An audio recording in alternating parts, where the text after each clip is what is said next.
Ya, silakan Bung Mitra. Ya. Jadi ini diagram presumption of innocence ya. Dalam kasus FA ya. Dalam kasus yang sedang berlangsung ini. Jadi yang pertama itu ya, dalam konteks dugaan pemerasan kita melihat di sini ada pihak yang berperkara yang ini. Oke. Oke? Oke. Ini masih hitam nih, belum tahu siapa. Ya, orang-orang direktur atau apalah dan lain-lain, bos-bos lah kan gitu. Nah, di sini ada AN, ada FH, NH. Oke? Jadi bagian pencatat dan keuangan dan penghubung ini di sini. Oke? Jadi yang pertama itu sebenarnya yang lagi diserang saat ini. Bentar, kan ini ada 3 klaster. Ada kasus batubara, Krakatau Steel, dan kemudian yang ketiga kasus Asabri. Ya. Ini yang mana nih? Klaster yang mana? Ini random. Oke. Ya, Oke. random. Jadi kita lihat dari segi mappingnya Ini Money dulu. Changer dan Cafe The Clan ya. Oke. Jadi posisi dia ini sekarang ya, ini Ya. Eva ini lagi diserang ini nih. Lagi? Sama ini. Lagi diserang nih. Oke. Jadi seolah-olah dia ini adalah biang kerok semuanya. Oke. Kan gitu. Oke? Jadi FH ini yang sempat yang bikin saya lihat, rame waktu ya, Juli 2025 ya. dugaan pencucian uangnya itu di sini. Oke? Oke. Yang bersangkutan itu membuat suatu perusahaan nomini ya dari money changer ini yang seolah-olah dia menukarkan uang ke sini ini legal. Oke, pihak berperkara menukarkan uang di Contoh sini ini, keluar legal. Ini ada kasus nih, udah ini melalui ini rentar ini. Gimana dadat deal kan gitu. Baru ke sini. Lewat NH. Iya, setelah NH baru sampaikan ke sini. Oke? Oke. Setelah itu yang inilah mengarahkan yang ini untuk tukar. Oke. Seolah-olah penukaran dan udah dikasih lah dia uang kan gitu. Padahal Ya. itu uang gak dikasih. Ya. Tapi masih nyangkut di sini. Oke. Penukaran uang. Nah, setelah ditukar, deal dicatatlah sama yang bersangkutan bahwasanya ada yang legal dalam hal tersebut. Setelah dicatat, baru penghubung ini langsung ke sini. Oke, FA dan DR. Ini seperti 2 tersangka yang saat ini sudah ditangkap ya. FA Febrian. Saya nggak sebut ini tersangka atau siapa ya. Ini masih praduga kita. Adriansa, DR Don Rito. FH juga sempat kemudian ramai di Juli 2025 yang dikawal terkait dengan Densus waktu itu. Oke. Inisialnya FH, FERRY gitu mungkin ya. Oke. Saya nggak menyebut nama, tapi ini sebagai ilustrasi saja. Oke. Nah, Bobo. kemudian setelah ini ya, deal, ya, ada sekitar yang dicurigai oleh Kortas dan Polda Metro Jaya terkait dengan yang digeledah. Oke.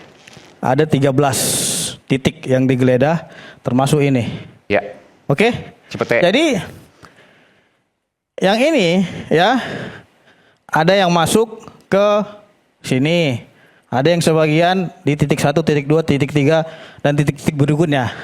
Artinya ini dari sini uang ini seolah-olah ini adalah uang orang lain dan bisa dipertanggungjawabkan. Ya. Intinya karena uang legal kotor kan jadi gitu. bersih lah gitu. Iya, oke. Uang bersih. Nah, kami menduga bahwasannya proses pencucian itu melalui transaksi yang legal, benar. Karena memang proses ini tukar menukar. Ya. Tapi pertanyaannya, uang yang ditukar itu sampai nggak ke dia atau nyangkut di sini, kan begitu? Nah, ini yang dugaan kami nyangkut di sini. Makanya dipindahkanlah, ada yang di Brankas, ada yang di tempat lain-lain, ada yang di KP dan lain-lainnya, ada yang ke perusahaan-perusahaan, ya, ada yang tambang dan lain-lainnya untuk beroperasi. Biasanya modus pencucian uang itu seperti itu. Dan saya kira banyak pengusaha-pengusaha juga yang melakukan modus seperti itu untuk bisnis dia. Yang gitu. dicuci uang apa? Uang haram, Pak. Yang ini. Uang apa? Kan berperkara. Batu bara misalnya. Iya, yang berperkara. Harganya seperti yang Bung Boyamin sampaikan tadi. Harga 3.000 dijual 4.000. Iya, yang berperkara. Jadi Bang Aiman, dari potensi kerugian negara itu sebesar 34,6 triliun, ya. Yang baru ditemukan itu baru 1,57%. Iya.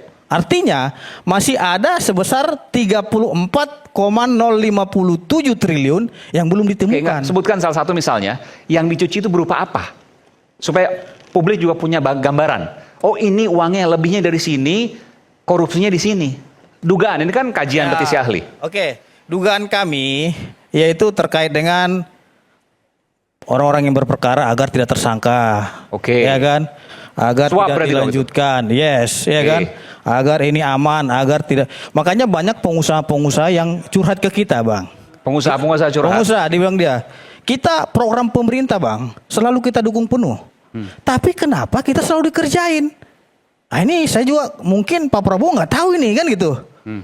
Jadi banyak pengusaha-pengusaha juga yang ngeluh. Selalu dikerjain gitu loh.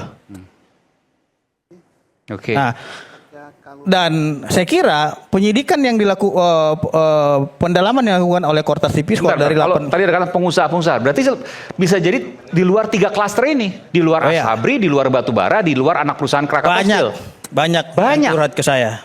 Oke. Ya. Dan itu Mereka ditengarai bagian dari skema ini. Iya, jadi bukan hanya di sini saja. Menurut Oke. dugaan kami pencuciannya ada ke PTA, PTB, PTC, Ya, PTD ya. dan lain. Tapi itu semua nomini. Nomini. Dugaan kita sementara kan gitu. Dan Nomini yang itu berarti pinjam nama pinjam nama, oke. yang menjalankan dan lain-lain. Makanya saya minta kepada Kortas Tipikor dan Polda Metro Jaya agar beralih dulu ke Bandung. Jalan-jalan dulu ke Bandung. Bandung ada apa di Bandung? Ya mungkin ditelusuri aja dulu kan gitu. Karena dari ini semua ini ada yang di Bandung menurut saya. Dan besar nilainya. Yes. Jadi itu nanti Oke. didalami oleh penyidik Polri saja. Jadi menurut Kan udah diserahin ke pandangan kejaksaan, kami tuh. dan menurut dugaan kami itulah proses yang dilakukan oleh beberapa oknum. Gitu. Oke. Silakan. Saya mungkin nambahin apa yang disampaikan Silakan. Bung Pitra ya. Uang tadi bukan. Jadi sebentar, ini Anda tadi yang pertanyaan Ya, saya menanggapi ini. Artinya yang kemudian sekarang ini disajikan di meja penyelidikan, meja penyidikan, itu masih kecil. Kecil. Ada hal lain yang memang belum Iya diungkapkan. benar. Kasus korupsi itu kan tidak tunggal. Ini kan bukan hanya follow the money, tapi follow the proses terkait dengan pengadaan batu bara dari hilir ke hulu di PLN misalnya seperti itu. Ini kan kerugian negara yang disebutkan oleh Bung Pitra tadi 34 triliun ya. Ya, tetapi uang yang di sini ini bukan uang itu. Tapi uang suap untuk menutup rangkaian kasus besar terkait dengan blackout, terkait dengan kasus di Asabri, itu dikumpulkan di sini. Jadi kerugiannya ini masih panjang ini kalau ini dibuka gitu loh. Besar sekali. Besar sekali karena kaitannya dengan blackout yang disampaikan oleh Kortas Tipikor kemarin. Ini panjang, bukan hanya FA ini saja, ini masih akan jauh. Pasti akan masuk ke pokok perkaranya sendiri terkait dengan blackout. Kita belum sampai ke arah sana. Pemadaman bergilir, oke. Makanya yang di bukan pelimpahan ya. Pengalihan kasus ini tidak menutup seharusnya tidak menutup perkara-perkara yang disampaikan di awal oleh Kortas Tipikor terkait dengan blackout tadi seperti itu. Ini masih kecil, ini hanya masalah yang dikumpulkan oleh FA melalui money changer ini seperti itu, Oke. Kecil sekali. Saya kira penyidik Kortas Tipikor juga sedang mendalami ada 14 perusahaan yang diduga terafiliasi. Dan ada 8 orang juga yang menurut saya itu potensinya sangat besar sekali untuk dijadikan sebagai tersangka. 8 orang yang sampai saat ini belum disebut-sebut. Menurut dugaan kita dari perkara yang sedang berjalan ini. Kajian petisi ahli ya. Ya, jadi saya kira dengan munculnya FA ke publik, menurut saya dia blunder sendiri. Gitu loh. Dia sampaikan bahwasannya itu memang rumahnya. Tapi yang ditemukan itu bukan miliknya.